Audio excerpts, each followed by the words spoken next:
Bitcoin slipped to 37K this morning as news out of China from the vice premier called for a crackdown on Bitcoin mining. This kind of follows like a similar narrative we've been seeing for the last few weeks, most notably with Elon Musk tweeting about Bitcoin mining's energy consumption. But now we have more news out of China that the vice premier there is calling for a crackdown on both trading and mining of cryptocurrencies.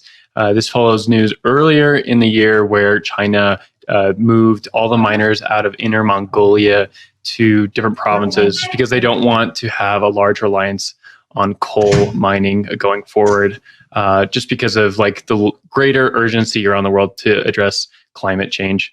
So pretty interesting news. The market reacted very swiftly to this. I think it's worth noting, and I'll pass this off to Zach for a little bit more information on it, but there's just been a lot of China Bitcoin miner bans over the years and China Bitcoin trading bans over the years. They happen almost every bull market, but this one has somewhat of a note of difference. But I'll let Zach jump into that. Yeah, for sure. So there's been a lot of China news recently, some of it new, some of it reiteration of old policy that's been around for a while. The markets have been spooked by it pretty severely the last couple times. I think we're seeing more of that today.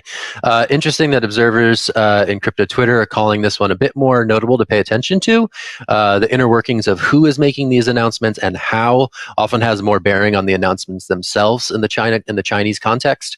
So, some informed observers are sort of pointing it out this morning that this is certainly worth keeping an eye on. Would be really interesting to see what gets executed here. I mean, again, much of Bitcoin's hash rate is situated in China, and if there was an overhaul to what was allowed to occur in that region, I think that would be a very major story for Bitcoin going forward. I'm going to kick this back to you, Will. I mean, you really do have a front row seat on some of this these mining developments. What does this mean? Does this mean that people start thinking about where their operations are situated? Does this mean that they just need to start thinking about their governmental relations a little bit more clearly?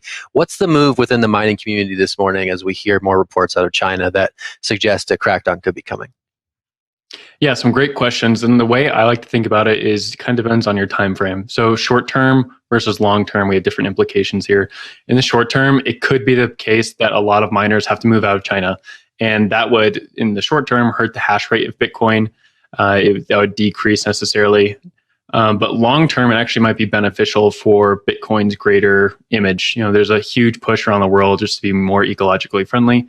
And just the Chinese mining sector is not that. There's provinces such as in the south in Sichuan where well over 70% of the electricity in that area is from hydro. But during the off seasons, during the non-rainy seasons of the year, most of the Bitcoin mining hash rate comes from coal power plants, which of course is not great for the environment. There is right now kind of a renaissance in the North American mining sector. There's a lot of these old power facilities kind of booting back up.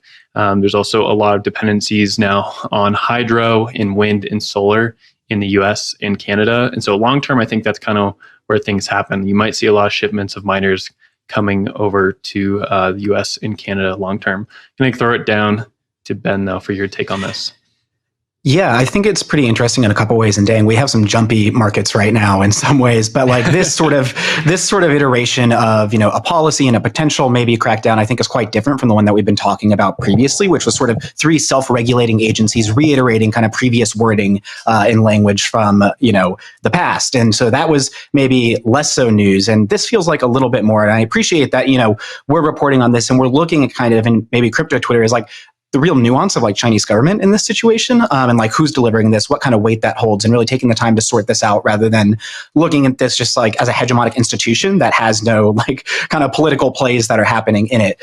But in regards to like the mining and the diversification of that, I think it would be really interesting and potentially beneficial long term if we saw less of a concerted centralization of mining in China, just because we talk all the time about how like Bitcoin becomes sort of geopolitical in a variety of ways, and having one geopolitical power able to exert so much, have such an impact, at least on mining, I think is detrimental long term. So if we start to see geographic dispersing of this, I think that would be good for a more sustainable and, shoot me for it, but distributed network, particularly when it comes to mining. Yeah, definitely. I want to get Naomi's take on that.